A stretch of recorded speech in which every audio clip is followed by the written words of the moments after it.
Bonjour à tous et bienvenue pour un 5e épisode de l'émission RH Power, votre émission 100% RH, sur un autre ton, un ton un peu plus décalé, le tout en 15 minutes seulement. Alors j'ai le plaisir de vous retrouver pour ce nouveau numéro qui sera consacré à la qualité de vie au travail. N'hésitez pas à me faire vos commentaires, vos remarques, vos critiques en dessous de la vidéo, j'essaierai d'en prendre compte pour les prochains épisodes. Allez, RH Power, c'est maintenant!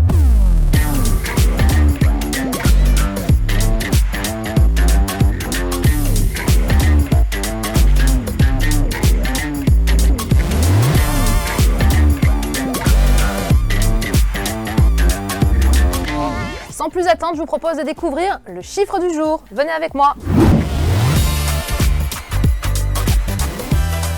Alors le chiffre de cette quinzaine, c'est pas un chiffre très joyeux, je suis désolée par avance, c'est 36% de salariés qui disent souffrir de dépression. Selon un baromètre OpinionWay pour le cabinet Empreinte Humaine de mars 2021. Et en plus, ce chiffre, il est en augmentation de 15 points par rapport à octobre 2020. Ça s'explique probablement par rapport au confinement, la crise sanitaire, au télétravail un peu forcé pour certains. Voilà, on accueille tout de suite mon invité. Je reçois la DRH d'Amazon France et Luxembourg, Anne-Marie Husser. Ça va ? Bonjour, très bien, je vous remercie de m'inviter. Avec plaisir. Alors, ça fait 6 ans, même presque 7, que vous êtes à la tête des RH d'Amazon France et Luxembourg. Vous avez du coup un mandat de développer les collaborateurs à la même vitesse que l'entreprise. Ça va être un gros challenge. Effectivement, développer les collaborateurs, j'ai envie de dire, au rythme de l'entreprise. Alors, c'est un travail de gestion des équilibres, puisqu'il faut d'une part proposer des offres d'emploi et d'évolution aux collaborateurs en se fondant sur des mécanismes RH, en recrutant pour l'entreprise, pas que pour un poste, en développant les collaborateurs sur leurs forces, en ayant des cycles de promotion qui sont adaptés à la vitesse de l'entreprise, ils sont trimestriels chez nous. Puis en même temps, il faut une deuxième jambe qui est de développer les collaborateurs de manière intelligente et pas faire d'excès de vitesse non plus parce que ça n'a pas de sens. Pour qu'ils prennent la mesure de leur poste, qu'ils consolident leurs acquis avant de passer à la fonction suivante. Ça, c'est un de mes mandats. Comment vit le fait d'être la DRH d'une entreprise si connue, avec une si forte notoriété qu'Amazon ? Est-ce que déjà on vous reconnaît dans la rue par exemple ? Alors, le nom d'Amazon est évidemment connu. Écoutez, moi je suis très fière de représenter la fonction ressources humaines de cette entreprise, mais surtout c'est les collaborateurs qui parlent chez nous. Plus de 80% d'entre eux sont très satisfaits de travailler dans l'entreprise et la recommanderaient à leurs proches. Amazon est certifié par des organismes indépendants qui sont top employers pour la 2e année consécutive et qui viennent reconnaître la qualité de l'environnement de travail et les perspectives d'évolution que nous offrons à nos salariés. Donc évidemment, fierté d'entendre ça par rapport à une entreprise qui a un impact à la fois social important, création d'emplois nets, 3000 emplois en CDI seront créés cette année. On va passer de 11 500 salariés fin 2020 à 14 500 fin 2021. Création d'emplois nets, mais également accompagnement au développement du tissu économique français, des TPE, PME qui vendent sur Amazon et ils trouvent un débouché commercial essentiel pour leur activité. Alors vous le savez, le thème de cette émission, c'est la qualité de vie au travail. Et une fois n'est pas coutume, on aime bien commencer cette émission avec une petite vidéo humoristique. Le bonheur au travail, ce n'est pas qu'une question de cadre de travail. Bien sûr, nous avons une table de ping-pong, une salle de sieste, un espace jus de fruits, un espace smoothie à la banane, un vélo elliptique pour 400 personnes, des iPads pour faire du yoga, des graines de tournesol, de sésame, de pavot, de lin, de courge pour que chaque collaborateur puisse agrémenter selon ses convictions et sa personnalité la salade qu'il apporte au lunch. Ça, c'est la base. Le bonheur au travail, c'est avant tout fédéré. Je suis le chef de l'état-major du bonheur et sous moi, il y a les Chief Happiness General, Chief Happiness Colonel, Chief Happiness Lieutenant-Colonel, Adjudant et tout en bas, le classique Chief Happiness Officer et c'est Chief Happiness Alternant Stagiaire qui communique sur les réseaux sociaux et rédige des articles de blog pour maintenir notre SEO au top. Car savoir faire le bonheur, c'est une chose, mais il faut le faire savoir. Marque employeur. Est-ce que déjà ça vous évoque quelque chose, ça, les Chief Happiness Officer? Est-ce que vous en avez chez Amazon? Non, on n'a pas de Chief Happiness Officer. Vous n'en avez pas besoin? Et je pense qu'on n'en aura jamais parce qu'en fait, il y a l'âme d'un Chief Happiness Officer dans chaque Amazonien. En fait, on est dans une entreprise où le lien social est extrêmement fort et tout le monde apporte des idées et sa contribution pour rendre l'environnement de travail encore plus sympa, encore plus fun, encore plus détendu. Ce lien social, vous savez, pendant la période de Covid, on pouvait se dire « oh là là, mais il va être distendu ». Les Amazoniens se sont réinventés pour trouver de nouveaux moyens de rester connectés et de réinventer des moments sympathiques ensemble. On a créé une web-série. Vous savez que Amazon a une activité, des activités plurielles. On a une activité qui s'appelle Amazon Prime Video. Donc avec l'excellente série The Office. Entre autres. Donner des petits conseils aussi. Entre autres, et avec la retransmission de Roland Garros, en particulier les matchs du soir si vous êtes sportif. Pendant cette période-là, on n'a pas pu se réunir pour fêter Noël, on n'a pas pu se réunir à des moments qui étaient importants pour célébrer. On a créé une web-série. Il a été créé un fil conducteur autour d'un thriller et nos salariés se sont mis en scène chez eux pour tourner un petit film. Et on a tourné une dizaine d'épisodes qui ont été retransmis tous les jeudis et il y a des milliers de collaborateurs qui ont regardé ces épisodes et qui les attendaient d'une semaine sur l'autre. Ça, c'est l'esprit d'Amazon. Vous citiez un chiffre en préambule qui est effectivement inquiétant, qui est 36% de salariés qui a augmenté d'ailleurs depuis le Covid. Souffrent de dépression. Il faut prendre ce chiffre au sérieux. En même temps, il faut être ouvert d'esprit, sans sombrer ni dans le négativisme, ni dans la fatalité. Le salarié, c'est un être humain. Il a un travail qui est prenant. Bien souvent, il a des transports pour aller travailler qui peuvent être longs. Parfois dans des conditions qui peuvent être compliquées, difficiles. En plus de ça, certains ont des enfants, certains peuvent être dans des situations de famille monoparentale. Ça, c'est difficile à gérer. Puis il y a des circonstances aussi de la vie qui peuvent s'ajouter à ça. Donc mis bout à bout, ça peut générer de la souffrance. Et quand Covid arrive, avec les incertitudes qu'il peut y avoir sur les emplois, les incertitudes sur la santé, avec ce sentiment d'isolement qu'on peut avoir dans des périodes de télétravail sur de longues périodes, effectivement, ça peut devenir très compliqué. Nous avons un rôle qui est à la fois de faire en sorte que le collaborateur n'ait pas un choix à faire entre sa vie professionnelle ou sa vie personnelle, et de s'assurer de préserver la santé, la sécurité et le bien-être de l'ensemble de nos salariés. Très bien. Alors, j'ai quand même une question. Alors, on est obligé de passer par cette question-là. Quand on pense qualité de vie au travail, c'est vrai qu'on ne pense pas forcément à Amazon. Alors, c'est peut-être un cliché, mais je vous demande aujourd'hui de nous dire qu'est-ce qui est vrai dans ce cliché, qu'est-ce qui est faux dans ce cliché. Hier encore, j'avais un débat avec ma famille sur, et ma mère avait commandé des verres sur Amazon. Ma sœur lui a dit que c'était pas bien. Alors, moi, j'étais un peu au milieu. J'avais juste à leur dire que ça tombe bien. Demain, je vais poser la question à la DRH d'Amazon. Je me suis un petit peu pétée comme ça. Et moi, je voudrais savoir qu'est-ce qu'il faut répondre justement dans ces moments-là. Qu'est-ce qui est vrai, qu'est-ce qui est faux? Est-ce que vous pouvez nous répondre à ma mère aussi? Bien, ma sœur. Alors, encore une fois, ce que nous disent nos salariés, plus de 85%, très satisfaits de travailler dans l'entreprise, ils la recommanderaient à l'extérieur. Donc, du vécu des salariés, Amazon est une entreprise où il fait bon venir, où il fait bon aussi rester. Les organismes indépendants, Top Employer, certifient la qualité de l'environnement de travail et les perspectives d'évolution. Amazon, c'est une entreprise qui favorise l'égalité des chances. On est dans des bassins d'emploi, typiquement Amiens, où on a créé 700 emplois.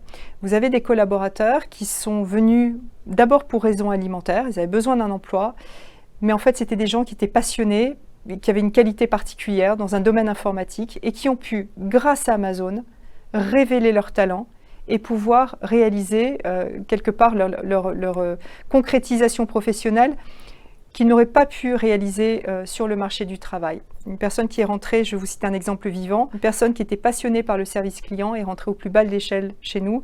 Elle est aujourd'hui responsable du service client pour toute la France. Mais c'est aussi un environnement de qualité et gratifiant. Gratifiant parce que tous nos salariés sont actionnaires de l'entreprise.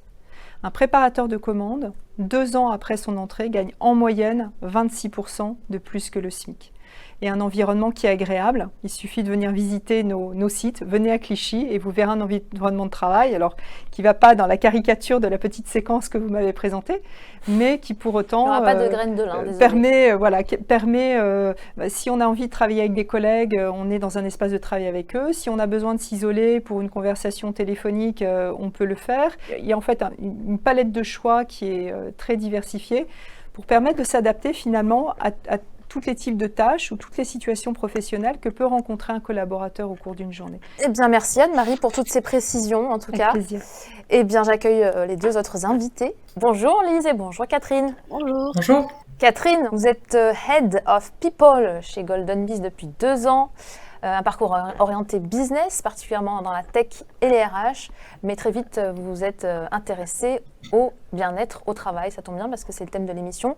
Je reçois également Lise Ferré, DRH de Figaro Classifieds depuis 13 ans, une PME bien établie de 350 salariés qui a connu énormément de transformations au fil des ans, acquisition, changement d'organisation, évolution de la culture. Bienvenue à toutes les deux, Catherine et Lise. Alors Catherine, dans un premier temps, est-ce que tu peux me donner ta définition de la qualité de vie au travail ? Alors, je suis assez d'accord avec ce qui vient de se dire justement sur la qualité de vie au travail. Et c'est vrai que pour moi aussi, c'est quelque chose qui se construit dans le long terme, du recrutement jusqu'au suivi des collaborateurs, la capacité à faire évoluer son collaborateur, à le faire grandir pendant toute sa vie dans l'entreprise.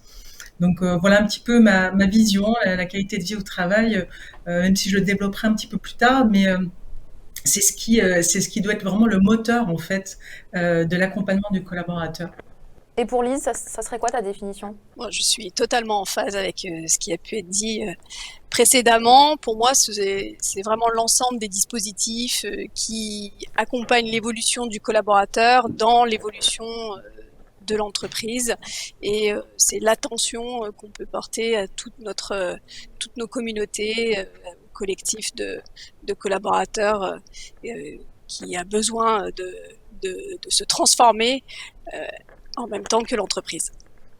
Toutes les deux, quelles sont les actions que vous avez mises en place pour justement aller dans le sens de la qualité de vie au travail ? Une des premières choses que j'ai fait, c'est de m'intéresser au process de recrutement, les retravailler, les réfléchir pour rendre les offres le plus claires possible, pour qu'il y ait une vraie cohérence entre ce qu'on raconte en fait aux collaborateurs et puis la réalité derrière. Donc déjà, bien réfléchir à ça. Étudier nos offres, mettre en place des entretiens qui à la fois offrent toutes les chances aux collaborateurs, mais aussi puissent donner une réalité derrière. Soigner les onboarding, j'ai beaucoup travaillé sur ce sujet-là. Et puis au quotidien, on va dire, donner le plus de clarté possible dans les missions, être capable de comprendre, de révéler les talents de chacun pour les faire évoluer entre différentes missions, entre différentes équipes, pour qu'il ait toujours la sensation à la fois d'apprendre, mais aussi qu'il apporte le maximum à son équipe. Ok, et pour toi Lise ? Moi, je donne beaucoup la parole aux collaborateurs, je favorise les échanges, donc on a une culture du feedback qui est vraiment en place et qui est suivie par les RH et qui est largement adoptée par les managers. On a aussi eu l'occasion de lancer des questionnaires de satisfaction au travail et qui nous permet d'avoir les retours, les ressentis et les attentes des collaborateurs dans leur quotidien et dans leur travail, dans leur mission et tout ce qui peut leur permettre d'avancer. Anne-Marie, est-ce que vous avez envie de réagir à ce qui a été dit ? Est-ce que vous aussi vous mettez en place tout ça ? Oui, je peux peut-être rebondir sur ce qui vient juste à l'instant d'être dit, qui est la voix donnée aux collaborateurs. Alors chaque entreprise, évidemment, a un contexte et une taille différente. Chez Amazon, la voix des collaborateurs, elle compte énormément. On a un dispositif qui n'est pas une enquête annuelle, mais qui est une question par jour. Ce dispositif s'appelle Connections et il nous permet d'avoir le pouls de la situation du climat social de manière quasiment immédiate. Ça, c'est important pour nous parce qu'Amazon, c'est 1 300 000 personnes dans le monde. Et pour garder ce lien avec le collaborateur au plus près des réalités, c'est important pour nous d'avoir des retours qui sont plus fréquents plutôt que d'attendre 1 an que les questionnaires se fassent, qu'on ait fait les groupes de travail, qu'on ait analysé les résultats, qu'on ait mis en place les actions. Et cette question par jour permet aux collaborateurs de s'exprimer à la fois sur leur environnement de travail, sur leur job, sur la culture de l'entreprise, sur leur carrière. Et elle permet aussi aux managers de proximité d'avoir l'information de manière quasiment instantanée, évidemment en anonyme, de façon à pouvoir agir aussi au plus près de ses équipes sans attendre que l'entreprise fasse quelque chose. D'accord. Ça, c'est aussi un élément de la QVT chez Amazon. Catherine et Élise, est-ce que vous pouvez donner vos conseils perso à ceux qui regardent cette émission, aux recruteurs qui regardent cette émission pour améliorer leur QVT? Comme je l'ai abordé un petit peu tout à l'heure, ce qui est important, c'est de commencer dès les process de recrutement, d'apporter beaucoup de clarté et de transparence dans la promesse qui est faite aux collaborateurs pour faire émerger vraiment un vrai fit entre les promesses du candidat et la promesse faite au candidat, et ce qu'attend le recruteur. Deuxièmement, l'onboarding, c'est parfois quelque chose qui est souvent négligé. Donc, faut pas hésiter à mettre en place des systèmes de parrainage, peut-être pour accélérer, faciliter les périodes d'intégration. Ne pas attendre forcément le rapport d'étonnement pour faire des points et relever des problèmes, potentielles difficultés. On sait que c'est ces moments-là où au final, ils sont très décisifs, on va dire, pour la suite. Et puis, je pense aussi à un troisième point, les process. C'est souvent là, dans les process un peu lourds ou compliqués en entreprise, qu'il y a une sorte d'usure qui naît de la part du collaborateur. Donc, challenger les process, écouter les collaborateurs, c'est eux qui vous donneront les clés des optimisations et optimiser ces process en synergie avec les métiers. Merci beaucoup Catherine. Lise, à ton tour. Moi, je ferai un focus sur les managers parce que ce sont des relais de cette qualité de vie au travail pour les collaborateurs. Et donc, soignez-les, formez-les, écoutez-les, donnez-leur l'occasion de partager, d'échanger, d'animer et eux-mêmes de tester certains dispositifs de façon à ce que le collectif soit animé et soit vraiment dans une évolution permanente. Très bien, merci beaucoup à toutes les deux. Anne-Marie, je vous laisse la parole pour terminer, puisque vous êtes notre invitée de marque aujourd'hui, sur les conseils de la DRH d'Amazon. Quels sont-ils ? Merci. Un conseil, c'est vraiment de regarder le salarié de manière holistique. Je disais tout à l'heure, il travaille, mais il a aussi un contexte de vie avec une famille, des problématiques, etc. C'est un athlète, en fait, le salarié. Alors, c'est un athlète corporate, mais du coup, il faut travailler à la fois sur la corde intellectuelle, lui donner les moyens de performer dans son travail, mais pour performer, il faut qu'il soit bien dans sa tête et bien dans son corps. Et l'entreprise doit aussi offrir une palette de solutions qui lui permet de réaliser tout ça de manière globale, à travers des considérations sur des ateliers santé, ergonomie du poste de travail, se préoccuper aussi des enfants, en proposant peut-être des ateliers sportifs, du coding informatique. Voilà. Considérer vraiment le salarié dans son ensemble et pas uniquement comme un levier de performance dans le travail. Eh bien, ce sera le mot de la fin. Merci beaucoup d'avoir été avec nous. Toutes les trois, on avait un beau panel du coup d'entreprises qui étaient représentées, toujours pour essayer de donner un maximum de conseils avec un thème en particulier. Aujourd'hui, c'était la qualité de vie au travail pour les personnes qui nous regardent, donc les recruteurs, les RH. Merci de nous avoir suivis. Je vous dis à très bientôt, à dans 2 semaines pour une nouvelle émission RH Power. Bye bye.